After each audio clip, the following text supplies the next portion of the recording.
ನೆಹರು ಇಲ್ಲಿ 27ನೇ ಕಾರ್ಗಿಲ್ ವಿಜಯೋತ್ಸವ ಮತ್ತು ಆಪರೇಷನ್ ಸಿಂಧೂರ್ ವಿಜಯೋತ್ಸವವನ್ನು ಅತಿ ವಿಜೃಂಭಣೆಯಿಂದ ಆಚರಿಸಲು ನಿರ್ಧರಿಸಿದ್ದೇವೆ. ಈ ಕಾರ್ಯಕ್ರಮದಲ್ಲಿ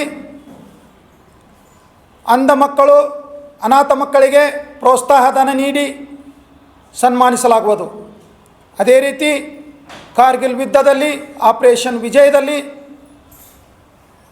ಮಡಿದಂಥ ವೀರ ಯೋಧರ ಪತ್ನಿಯರಿಗೆ ಮತ್ತು ವೀರ ಯೋಧರಿಗೆ ಸನ್ಮಾನಿಸಲಾಗುವುದು.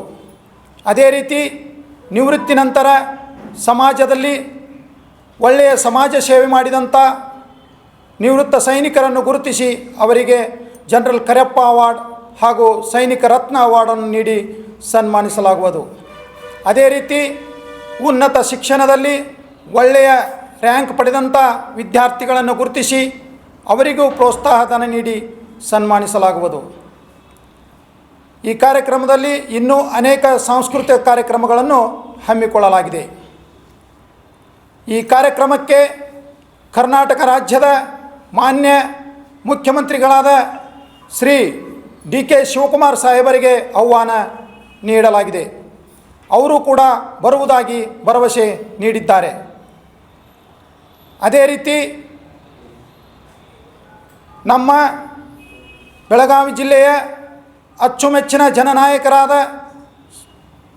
ಬೆಳಗಾವಿ ಜಿಲ್ಲೆಯ ಉಸ್ತುವಾರಿ ಸಚಿವರಾದಂತಹ ಶ್ರೀಮಾನ್ಯ ಸತೀಶಣ್ಣ ಜಾರಕಿಹೊಳಿ ಸಾಹುಕಾರರು ಈ ಕಾರ್ಯಕ್ರಮಕ್ಕೆ ಉದ್ಘಾಟಕರಾಗಿ ಆಗಮಿಸುತ್ತಿದ್ದಾರೆ. ಅದೇ ರೀತಿ ಜನರ ಅಚ್ಚುಮೆಚ್ಚಿನ ಅಕ್ಕ ಎಂದೇ ಹೆಸರುವಾಸಿಯಾದಂತಹ ಶ್ರೀಮತಿ ಲಕ್ಷ್ಮೀ ಹೆಬ್ಬಾಳ್ಕರ್ ಅಕ್ಕ ಅವರು ಈ ಕಾರ್ಯಕ್ರಮಕ್ಕೆ ಜ್ಯೋತಿ ಬೆಳಗಿಸುವರು. ಅದೇ ರೀತಿ ಬೆಳಗಾವಿ ಜಿಲ್ಲೆಯ ಮಾನ್ಯ ಶಾಸಕರು, ಸಂಸದರು, ಹಾಜಿ ಮಾಜಿ ಗಣ್ಯ ವ್ಯಕ್ತಿಗಳು, ಸಮಾಜದ ಗಣ್ಯಮಾನ್ಯರು, ಸಮಾಜ ಸೇವಕರು, ಸೇನಾಧಿಕಾರಿಗಳು, ಸರ್ಕಾರಿ ಅಧಿಕಾರಿಗಳು ಅನೇಕರು ಈ ಕಾರ್ಯಕ್ರಮಕ್ಕೆ ಮುಖ್ಯ ಅತಿಥಿಗಳಾಗಿ ಆಗಮಿಸುತ್ತಿರುವರು. ಕಾರಣ ಬೆಳಗಾವಿ ಜಿಲ್ಲೆಯ ಎಲ್ಲ ಹಾಲಿ ಮತ್ತು ಮಾಜಿ ಸೈನಿಕರಿಗೆ, ವೀರ ನಾರಿಯರಿಗೆ, ವಿಧವಾ ಪತ್ನಿಯರಿಗೆ, ಸೈನಿಕ ಕುಟುಂಬದವರಿಗೆ ಮತ್ತು ಅರ್ಧ ಸೈನಿಕ ಬಲದ ಎಲ್ಲ ವೀರ ಯೋಧರಿಗೆ, ಸಮಾಜ ಸೇವಕರಿಗೆ, ಜನಸಾಮಾನ್ಯರಿಗೆ, ನವಯುವಕರಿಗೆ ಮತ್ತು ಎಲ್ಲ ದೇಶ ಪ್ರೇಮಿಗಳಿಗೆ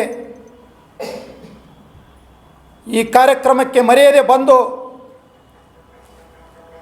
ದೇಶಕ್ಕಾಗಿ ಪ್ರಾಣವನ್ನೇ ತ್ಯಾಗ ಮಾಡಿದಂಥ ವೀರ ಯೋಧರಿಗೆ ಶ್ರದ್ಧಾಂಜಲಿ ಅರ್ಪಿಸಿ ತಮ್ಮ ದೇಶ ಪ್ರೇಮವನ್ನು ವ್ಯಕ್ತಪಡಿಸಿ ಈ ಕಾರ್ಯಕ್ರಮವನ್ನು ಯಶಸ್ವಿಗೊಳಿಸಬೇಕೆಂದು ಅಖಿಲ ಕರ್ನಾಟಕ ಮಾಜಿ ಸೈನಿಕರ ಸಂಘ ಜಿಲ್ಲಾ ಘಟಕ ಬೆಳಗಾವಿಯವರ ವತಿಯಿಂದ ಹೃದಯಪೂರ್ವಕ ವಿನಂತಿಸಿಕೊಳ್ಳುತ್ತೇವೆ. ಜೈ ಹಿಂದ್, ಜೈ ಭಾರತ್ ಮಾತೆ. ಎಲ್ಲರಿಗೂ ನಮಸ್ಕಾರಗಳು.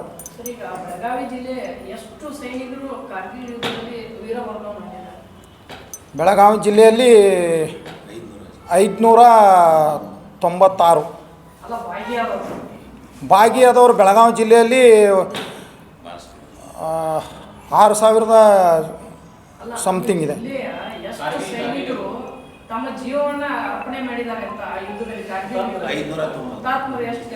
ಟೋಟಲ್ 590 ಇದೆ. ಆದರೆ ನಮ್ಮ ಬೆಳಗಾವಿ ಜಿಲ್ಲೆಯಲ್ಲಿ 7 ಜನ ಇದ್ದಾರೆ. ಹಾಂ, 7 ಜನರ ಕುಟುಂಬಸ್ಥರು ಎಲ್ಲರೂ ನಮ್ಮ ಕಾರ್ಯಕ್ರಮದಲ್ಲಿ ಬರ್ತಾ ಇಲ್ಲ. 3 ಜನ ವಿಧವಾ ಪತ್ನಿಯರು ಮತ್ತು ವೀರ ನಾರಿಯರು ಬರ್ತಾ ಇದ್ದಾರೆ. ಆಮೇಲೆ 2 ವೀರ ಯೋಧರು ತಮ್ಮ ಭಾಗಿಯಾದವರು ಈ ಕಾರ್ಯಕ್ರಮಕ್ಕೆ ಬರ್ತಾ ಇದ್ದಾರೆ.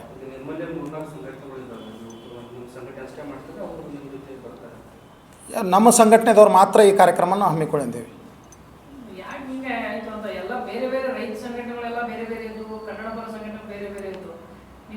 ಜಾತಿ ಒಂದೇ ಮಾಜಿ ಸೈನಿಕ, ರ್ಯಾಂಕ್ ಒಂದೇ ಮಾಜಿ ಸೈನಿಕ ಅಂತ ಹೇಳ್ತೀರಿ, ನೀವು ಯಾಕೆ ಒಂದಾಗಿ ಹೋಗ್ತಾ ಇಲ್ಲ ಅಂತ? ಇದು ಅವರವರ ಮನಸ್ಥಿತಿ. ನಾವು ಮೊಟ್ಟ ಮೊದಲು ಈ ಬೆಳಗಾವಿ ಜಿಲ್ಲೆಯಲ್ಲಿ ಅಖಿಲ ಕರ್ನಾಟಕ ಮಾಜಿ ಸೈನಿಕರ ಸಂಘ ಅಂತ ಸಂಘಟನೆಯನ್ನು ಕಟ್ಟಿ ಬೆಳೆಸಿದ್ವಿ. ಇದಕ್ಕಿಂತ ಮೊದಲು ಸಣ್ಣ ಪುಟ್ಟ ಸಂಘಟನೆಗಳಿದ್ದವು, ಆದರೆ ಯಾವುದೂ ಕಾರ್ಯರೂಪಕ್ಕೆ ಬಂದಿರಲಿಲ್ಲ.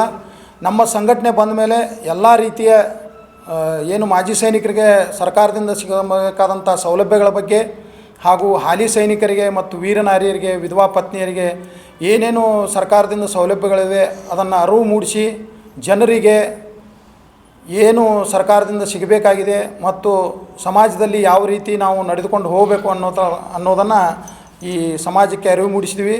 ಆಗಿಂದ ಅಖಿಲ ಕರ್ನಾಟಕ ಮಾಜಿ ಸೈನಿಕರ ಸಂಘದ ಹೆಸರು ಉನ್ನತ ರೀತಿಯಲ್ಲಿ ಬೆಳೀತಾ ಹೋಗ್ತಾ ಇದೆ.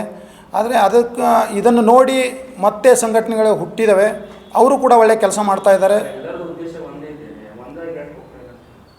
ಅದು ಅವರವರ ಮನಸ್ಥಿತಿ, ಯಾರು ಹೇಳೋಕ್ಕಾಗಲ್ಲ. ಮೊದಲೇ ಈ ಬೆಳಗಾವದಲ್ಲಿ ನಾನು ಜಿಲ್ಲಾಧ್ಯಕ್ಷನಾಗಿ ಈ ಜಿಲ್ಲೆಯಲ್ಲಿ ನಮ್ಮ ಸಂಘಟನೆಯನ್ನು ಪ್ರಾರಂಭ ಮಾಡಿದ್ವಿ. ಆವಾಗಿನಿಂದ ನಮ್ಮ ಸಂಘಟನೆಯಲ್ಲಿ ಯಾವುದೇ ರೀತಿ ಸಮಸ್ಯೆಗಳು ಬಂದಿಲ್ಲ. ನಮ್ಮ ರಾಜ್ಯಾಧ್ಯಕ್ಷರಾದ ಡಾಕ್ಟರ್ ಶಿವಣ್ಣ ಸರ್ ಅವರು ರಾಜ್ಯದಲ್ಲಿ ಸಂಘಟನೆಯನ್ನು ಕಟ್ಟಿ ಎಲ್ಲ ಜಿಲ್ಲೆ ಮತ್ತು ತಾಲೂಕುಗಳಲ್ಲಿ ಅಖಿಲ ಕರ್ನಾಟಕ ಮಾಜಿ ಸೈನಿಕರ ಸಂಘ ಅಂತ ಕಟ್ಟಿ ಬೆಳೆಸ್ತಾ ಇದ್ದಾರೆ. ಅದು ನಮ್ಮ ಸಂಘಟನೆಯಲ್ಲಿ ಯಾವುದೇ ರೀತಿಯ ತೊಂದರೆಗಳಿಲ್ಲ. ಆದರೆ ಬೇರೆ ಬೇರೆ ಸಂಘಟನೆಗಳು ಹುಟ್ಟಿದವೆ. ಅವರವರ ಮನಸ್ಥಿತಿ ಪ್ರಕಾರ ಅವರು ಒಳ್ಳೆ ಕೆಲಸ ಮಾಡ್ತಾ ಇದ್ದಾರೆ. ನಾವು 5 ಜನಕ್ಕೆ ಕೊಡ್ತಾ ಇದ್ದೀವಿ ಸರ್.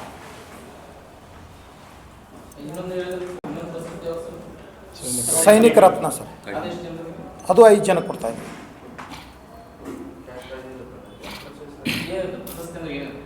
ಸರ್. ಅದರಿಂದ ಒಂದು ಒಳ್ಳೆ ಯಾವುದು ಸಮಾಜದಲ್ಲಿ ಒಳ್ಳೆ ಕೆಲಸ ಮಾಡಿದ್ದಾರೆ ಮತ್ತು ಮುಂದೆ ಕೆಲಸ ಪ್ರಶಸ್ತಿ ಜೊತೆ ಒಂದು ಆ ಸರ್ಟಿಫಿಕೇಟು, ಆಮೇಲೆ ಅವರಿಗೆ ಶಾಲ್ ಹೊದಿಸಿ ಮಾಲ ಹಾಕಿ ಮಾಡಲಾಗ್ತದೆ ಮಾಜಿ ಸೈನಿಕರಿಗೆ.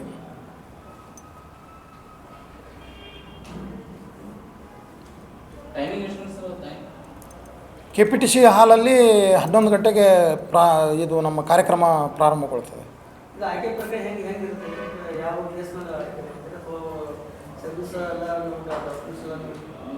ಸಮಾಜದಲ್ಲಿ ಅವರು ಮಾಡಿದಂಥ ಸಮಾಜ ಸೇವೆ ನಿವೃತ್ತಿ